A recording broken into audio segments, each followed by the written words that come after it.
मैं Gajendra Kumar the career plan में आप सभी का स्वागत है। दोस्त, पहले की तरीका आज भी ऊर्जावान के साथ आप लोगों को हम ज्योग्राफी के बारे में हम बता रहे थे। ज्योग्राफी का इससे पहले भी मेरा 3-4 वीडियो जा चुका है। 3-4 वीडियो जाने के बाद में हमको बहुत अच्छा लगा और फीडबैक भी मिला आप लोगों से। हमको अच्छा लगा, आप लोगों का जो हमको फीडबैक मिला वो हमको अच्छा लगा और प्रेरित कर रहा है हमको और कुछ करने का। तो हम तरीका चेंज करके और परिवर्तन करके आपको बताने का कोशिश करने जा रहे हैं।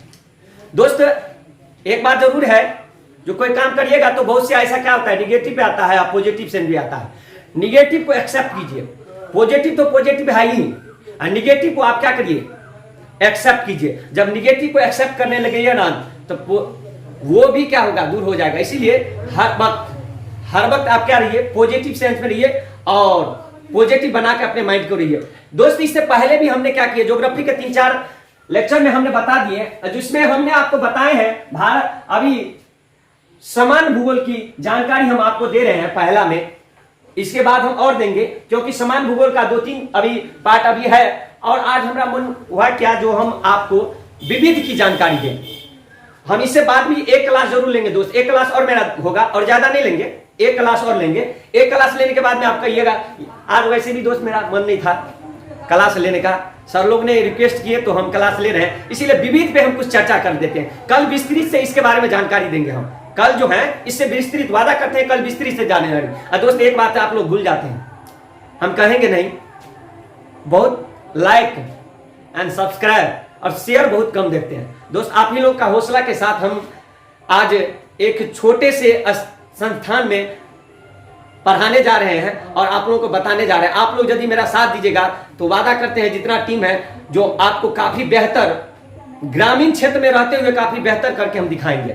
ये मेरा वादा रहा आपसे। चलिए दोस्त, टाइम आपका ना लेते हुए हम पढ़ाई की ओर जाते हैं, जिसमें समान भूगोल में हम आपको जानकारी दिए थे। समान भूगोल में हमने आपको इससे पहले भी बता दिए थे। बताने के बाद में कौन सा राज्य है, कौन सा केंद्र शासित प्रदेश है, किसके साथ क्या किसका संबंध है, भारत की चर्चा हम इससे पहले भी कर चुके हैं। समझ गए दोस्त? हम जो आज बता रहे हैं समान भूगोल में, तो भारत का भौगोलिक परिचय इसी का अंतर्गत आता है। हम इससे पहले भी भारत का भौगोलिक परिचय में इसी का। आज हमारा मन हुआ दोस्त जो विविध के बारे में चर्चा करें, तो विविध के बारे में चर्चा करने के लिए हम जो है कुछ इस तरीका से बताते हैं, जो कि आप अपना पास क्या करिए, पेन और कॉपी ले लीजिए और पेन और कॉपी लेकर के ही इसको नोट करिए, तो करिएगा, नहीं भूलिएगा। ठीक है दोस्त, आज बताने जा रहे हैं भारत की सबसे लंबी अंतरराष्ट्रीय सीमा, भारत की सबसे अंतरराष्ट्रीय, भारत की चर्चा कर रहे हैं हम। अभी दूसरा देश विदेश की चर्चा नहीं दोस्त। भूगोल में इतना बताएंगे ना, जो आप जो है ना, इतना तो जरूर कहते हैं, हम एक वादा जरूर करते हैं, जो 9th और 10th का तो दिक्कत ना आएगा। यदि आप कंपटीशन के लेवल हो ना, तो आप जो कंपटीशन का तैयारी करते हैं ना, वो देख सकते हैं, जो माने हम जो पढ़ाते हैं आपको मिलता है कि नहीं। कोई भी ऐसा होगा ना एग्जाम, उसमें आप देख लीजिएगा मेरा मिलता है कि नहीं। इसीलिए हम अपने दोस्त और लोगों से भी कहना चाहते हैं, जो कंपटीशन का भी तैयारी करता है, उससे भी हम रिक्वेस्ट करते हैं, जो मेरा आप वीडियो देखिए और वीडियो देख करके आप कोई भी ऐसा ज्योग्राफी का ऐसा जो है, जहां तक हम पढ़ाएं, अभी पूरा वादा नहीं कर रहे हैं, पूरा हम जब भूगोल पढ़ा देंगे तब हम वादा करेंगे। अभी जितना हम पढ़ा दिए उतना आप लेकर के प्रश्न बैठिए, देखिए नहीं सोल्व होता है तो फिर हमको कॉमेंट के तहत बताइए, तो हम अपने आप में सुधार लाएंगे। आप ही लोग ना हमको क्या करिएगा, सलाह दीजिएगा, तब ना हम उसका अमल करेंगे, पालन करेंगे। इसीलिए आप देखिए तो दोस्त, हमने बता रहे भारत का सबसे लंबी अंतरराष्ट्रीय सीमा, भारत का सबसे लंबी अंतरराष्ट्रीय सीमा जो है किसके साथ मिलता है, बांग्लादेश के साथ। किसके?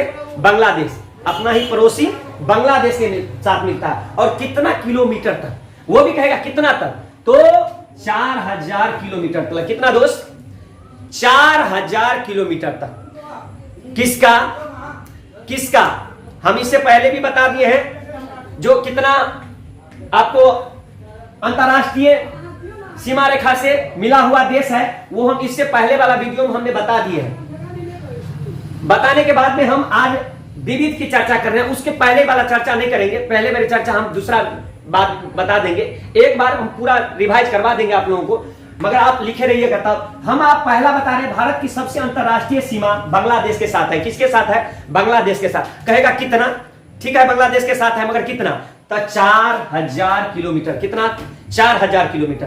दोस्त वैसे भी आप जानते हैं समुद्र तटीय सीमा, समुद्रीय सीमा कितना तक मेरा भारत का है?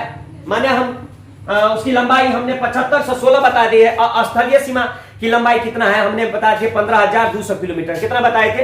15,200 किलोमीटर हमने स्थलीय सीमा बताए थे। इससे पहले वाला वीडियो देखिए ना, आ जाएगा। स्थलीय सीमा में हमने 15,200 किलोमीटर लंबाई बताए थे और समुद्रीय सीमा 75 से 16 किलोमीटर हम बताए थे इससे पहले वाला वीडियो में। तो दोस्त याद रखिएगा, बोलने के लिए बोल दिए हैं हमने। सबसे बड़ा अंतरराष्ट्रीय सीमा किसके साथ? बांग्लादेश के साथ। आगे देखिए दोस्त, भारत की 9 राज्य और 4 केंद्र शासित प्रदेश का संबंध समुद्र तट से है। समुद्र तट से कितना राज्य का है? भारत का 9 राज्य और 4 केंद्र शासित प्रदेश, 9 राज्य और 4 केंद्र शासित प्रदेश का संबंध जो है, जो समुद्र तट से मैदान, समुद्र तट से है। समुद्र तट से कितना है? 9 और 4 कितना हुआ? 13। पूरा कितना टोटल बोल दीजिएगा? 13। कितना बोलिएगा? 13। कितना बोलिएगा? 13 बोलिएगा। इसमें से आपको बोलेगा कितना राज्य, तो बोलिएगा 9 राज्य। कितना केंद्र शासित? तो 4 केंद्र शासित। दोनों मिला के नहीं हो गया? 13 में हो गया? गिनना नहीं आता है? गिन लीजिएगा। चलिए देखिए, हमने अभी बारा भारत की 9 राज्य और 4 केंद्र शासित प्रदेश का संबंध समुद्र तट से है। समुद्र तट से कितना राज्य का है? राज्य में बोलिएगा तो कुल बोल दीजिएगा 13। उसमें कहेगा कौन कौन? 9 को बोलिएगा आपको क्या है? क्या को 9 बोलिएगा आपको, माने कि राज्य 9 बोलिएगा आपको राज्य में, और 4 बोलिएगा आपको केंद्र शासित प्रदेश में। समझ गए? तो इसके बाद देखिए, टोटल बोलेगा तो आप बोल दीजिएगा 13। टोटल बोलिएगा तो आप 13 बोल दीजिए। चलिए इसके बाद बोलते हैं समुद्र की, भारत की सबसे लंबी समुद्र तटीय सीमा वाला राज्य, सबसे लंबी समुद्र तटीय वाला राज्य वैसे भी जानते हैं गुजरात है, जहां के व्यापार ज्यादा होता है। क्या व्यापार ज्यादा? व्यापार माने समुद्री से व्यापार ज्यादा होता है वहां पर, क्योंकि सबसे ज्यादा क्या है? समुद्र तटीय वाला क्या है? इलाका है, इसीलिए वहां पर आता है। तो यहाँ पे आपको बोल दिए भारत की सबसे लंबी समुद्र तटीय वाला राज्य कौन सा है? गुजरात। और सबसे छोटा आपको बोलेगा तो क्या? गोवा। सबसे छोटा गोवा, सबसे छोटा गोवा, और सबसे बड़ा बोला जाएगा तो क्या? गुजरात। सबसे ज्यादा गुजरात। देखिए दोस्त, इसके बाद आगे बढ़ते हैं। सबसे ज्यादा नगरीय जनसंख्या वाला राज्य, सबसे ज्यादा नगरीय जनसंख्या वाला राज्य हम बोल रहे हैं। सबसे ज्यादा नगरीय जनसंख्या वाला राज्य महाराष्ट्र है और सबसे कम हिमाचल प्रदेश का है। एक बात हम बता दें, एक दिन हम एक क्लास आप लोगों का पूरा क्या करेंगे? भारत की नक्शा पे लेंगे, और उस दिन हम सिर्फ और सिर्फ भारत की मानचित्र पर ही हम उस पे क्या करेंगे? वो उस पे चर्चा करेंगे। जितना है उस पर हम चर्चा करेंगे। भारत में कहाँ क्या है, कहाँ क्या है उसकी चर्चा करेंगे, कब क्या है। ठीक है, ठीक है। तो आगे देखिए, सबसे ज्यादा नगरीय जनसंख्या कौन सा बोलिएगा?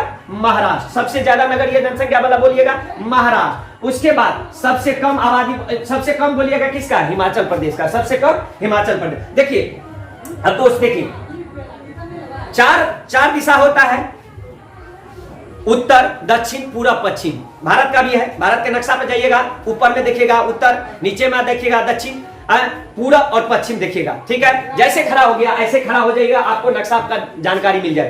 तो दोस्त याद रखिए, उसमें पूछ देता है, भूगोल में ये पूछता है, बहुत पूछता है। इसमें कहता है भारत का जो है उत्तर से दक्षिण का लंबाई कितना है, तो आपको वो और जो कहेगा आपको कहेगा पूरब से पश्चिम का कितना है। तो उत्तर से दक्षिण देखिए मेरे साथ, उत्तर से दक्षिण जो है आपको कितना है? 3214 किलोमीटर, 3214 किलोमीटर। और पूरब से पश्चिम कहेगा 2933। 2-3 बार बोलिए मेरे साथ। आपको कहेगा उत्तर से दक्षिण की ओर कितना बोलिएगा? 3214, 3214। पूरब से पश्चिम बोलेगा तो 2933, 2933 पूरब से पश्चिम ले जाइएगा। उसके बाद उत्तर से दक्षिण जाइएगा 3214। 2 बार याद करिएगा दोस्त, हो जाएगा। ठीक है, आप याद करिएगा। और दोस्त हम इतना बता रहे हैं तो आपको हम ये नहीं बोल रहे हैं, आप लोगों का फीडबैक हमको बहुत मिला है। लाइक एंड सब्सक्राइब करना ना भूलिए और शेयर भी करिए, अपने दोस्तों को बताइए। इस लॉकडाउन की स्थिति में जितना हम मेहनत कर रहे हैं उसका जरूर हमको फीडबैक दीजिएगा ना। इसके बाद देखिए, आगे देखिए दोस्त, इसके बाद देखिए हमने दो चीज की जानकारी दे दी है, जो कि उत्तर से दक्षिण में 3214 और पूरब से पश्चिम में आपको 2933 बता दिए। ठीक है, देखिए आप थोड़ा आगे पूछते हैं, विविध की जानकारी दे रहे हैं हम। कहीं जानकारी इस तरीका से विविध में हम, विविध मतलब होता है कि कहीं से कोई भी सब प्रश्न आ सकता है, ये नहीं है जो वहीं से आएगा, कहीं से भी कोई प्रश्न। देखिए गोवा, एक गोवा है, गोवा में ज्यादा विदेशी सब भी आता है, वहां पे जाइएगा ना तो बहुत मजा आएगा, समुद्र तट में घूमिएगा तो बहुत आ जाएगा, और वहां तो मुंबई जाएगा उसके बाद भी जाइएगा, समझ गए। उसके बाद देखिए, इसके बाद देखिए गोवा में कोंकणी और पुर्तगाली भाषा बोली जाती है, समझ गए। गोवा में पुर्तगाली को जानते हैं, पुर्तगाली भारत में सबसे पहले आया था, सबसे लास्ट में क्या हुआ था, गया था। पुर्तगाली जो है भारत में सबसे पहले आया था और सबसे लास्ट में गया था, ये चीज ये भी याद रखना ना भूलिएगा। सबसे पहले पुर्तगाली आया, सबसे लास्ट। अभी जो आलू खा रहे हैं और सोयाबीन सब खा रहे हैं, उसी का देन है, किसका, पुर्तगाली का।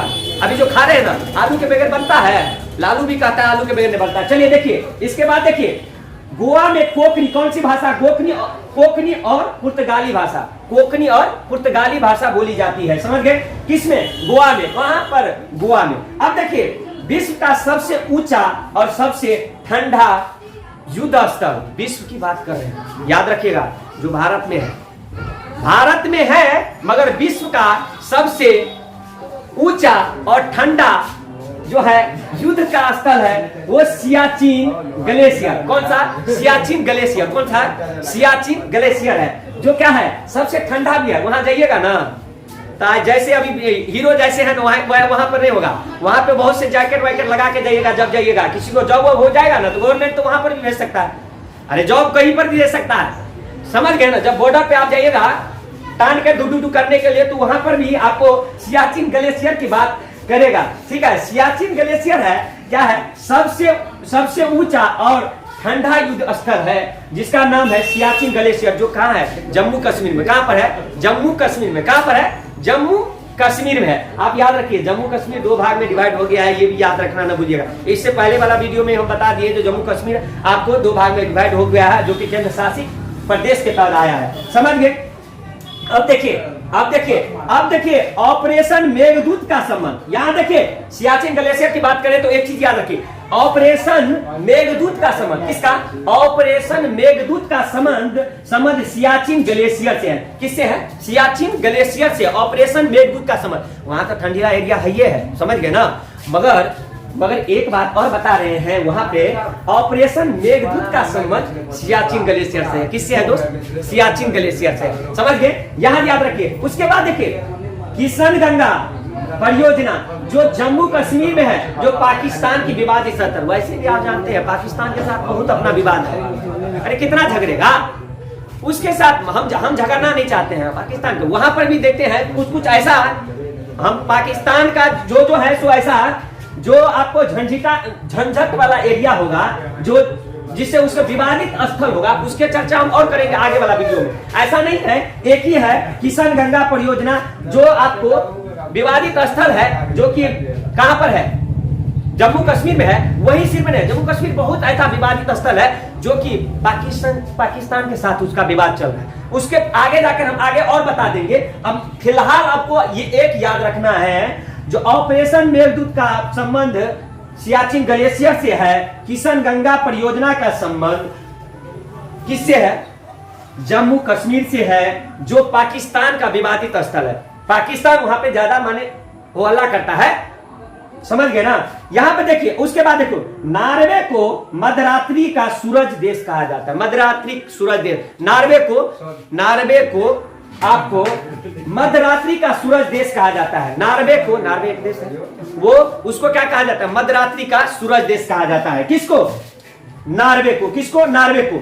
अब याद देखिए दोस्त, देखो एक बात देखिए, भारत जो है कर्क रेखा जो अपना 8 राज्य से होकर के गुजरता है, कितना, 8 राज्य से होकर के गुजरता है। उसका जो हम अगले दिन क्लास होगा तो उसका विस्तृत से हम बताएंगे किस और कौन से राज्य होकर के कर्क रेखा जाता है। उसके बाद हम बता देंगे। अपना फिलहाल में आपको इतना याद रखिएगा, अब फिलहाल आपको इतना याद रखिएगा, जो 8 राज्य से, भारत के 8 राज्य से कर्क रेखा गुजरती है। कितना राज्य होकर के? 8 लेकर। एक बात देखिए, एकमात्र राजधानी है झारखंड की राजधानी रांची, उसके होकर के कर्क रेखा, और जो है 8 में और के साथ में है, मात्र एक झारखंड की राजधानी रांची है, रांची होकर के कर्क रेखा गुजरती है। और दोस्त एक बात, यदि आपको 8 राज्यों का नाम न याद हो तो एक हम तरीका बताते हैं, क्या? मित्र पर गमछाधार, उसकी जानकारी हम कल देंगे, उसका हम एक ट्रिक से बताएंगे। इससे पहले भी मेरा वीडियो देखेगा तो हम ट्रिक के माध्यम से बताएं, समझ गए ना? हम कल भी इसके कल जो अब नेक्स्ट मेरा वीडियो होगा तो हम उसका, आज मेरा दिमाग इतना याद रखिए, मेरा क्लास लेने का मन नहीं था, क्लियर बात बता देते हैं भाई। देखिए और हमको हौसला और बढ़ाइए, जो कल हम और ऊर्जावान के साथ आए। यदि आप लोग ऐसे करिएगा, कमेंट नहीं करिएगा, ये नहीं करिएगा, तब दिक्कत आ जाएगा दोस्त। इसीलिए आपको याद रखिए, अभी क्या करिए, मित्र पर गमछाधार, उसमें आपको सब आ जाएगा। हम कल इसकी जानकारी देंगे, मौ से होता है, तो से क्या होता है, आपको 8 राज्य उसमें फ्रेश आ जाएगा, उसकी विस्तृत जानकारी हम देंगे। फिलहाल में अभी आपको याद रखना, 8 राज्य होकर के कर्क रेखा जाता है। एक राजधानी आपको झारखंड की राजधानी रांची है, जिस होकर के क्या होता है, कर्क रेखा गुजरती है। दोस्तों में यहाँ नार्वे लिखने में गलती हो गया, उस पर नहीं दीजिए, नार्वे यहाँ है, नार्वे अब हम सही कर दिए हैं, क्योंकि मिस्टेक से लिखा गया। मिस्टेक किससे नहीं होता है दोस्त? एक बात बताइए, आप ही लोग बताइए ना, मिस्टेक किससे नहीं होता है? आप थोड़ा मिस्टेक हो जाएगा तो आप उस पर क्या करिएगा, हमको उधर उधर कमेंट नहीं करिएगा, समझ गए ना? मिस्टेक हमको हो गया, हमने सही कर दिए, मिस्टेक तो होता है सबसे। और जब मिस्टेक करने वाले किसी से माफी मांग ले तो उसको क्या करना, क्षमा कर देना चाहिए, समझ गए ना? हम आपसे क्षमा मांग लिए। चलिए दोस्त एक बार देखते हैं मेरे साथ, आप बोलिएगा। भारत का सबसे लंबी अंतरराष्ट्रीय सीमा जो है बांग्लादेश के साथ है, और 4000 किलोमीटर तक उसका क्या है, उसका फैलाव है। उसके बाद देखिए, भारत की 9 राज्य और 4 केंद्रशासित प्रदेश का संबंध समुद्री तट से है, समुद्र तट से है। समुद्र तट की हमने बता दिए हैं, समुद्र तट की लंबाई आपको 75-16, आप जो है तटवर्तीय का हमने बता दिया 15,200 किलोमीटर बता दिए। लंबी समुद्री तटीय वाला सीमा वाला राज्य आपको सबसे ज्यादा आपको गुजरात में है, और सबसे छोटा गोवा है, सबसे छोटा गोवा, सबसे ज्यादा गुजरात के साथ है। सबसे ज्यादा नगरीय जनसंख्या वाला राज्य महाराष्ट्र है, सबसे नगरीय जनसंख्या वाला राज्य महाराष्ट्र है, और सबसे कम हिमाचल प्रदेश, सबसे कम हिमाचल प्रदेश।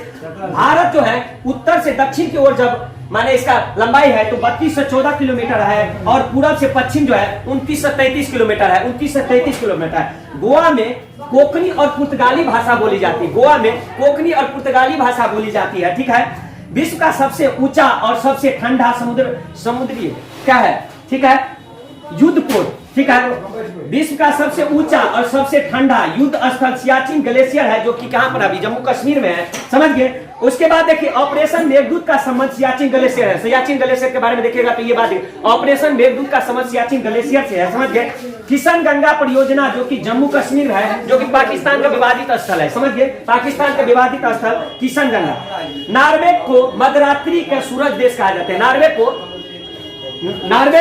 मध्यरात्रि का सूरज का देश कहा जाता है। भारत में 8 राज्य होकर के गुजरता है, जो एकमात्र राजधानी झारखंड की राजधानी रांची होकर के गुजरता है। कौन? कर्क रेखा। याद रखें, हम कर्क रेखा के बारे में नेक्स्ट वीडियो में इससे ज्यादा विस्तृत से बताने की कोशिश करेंगे, इससे अगला वीडियो में।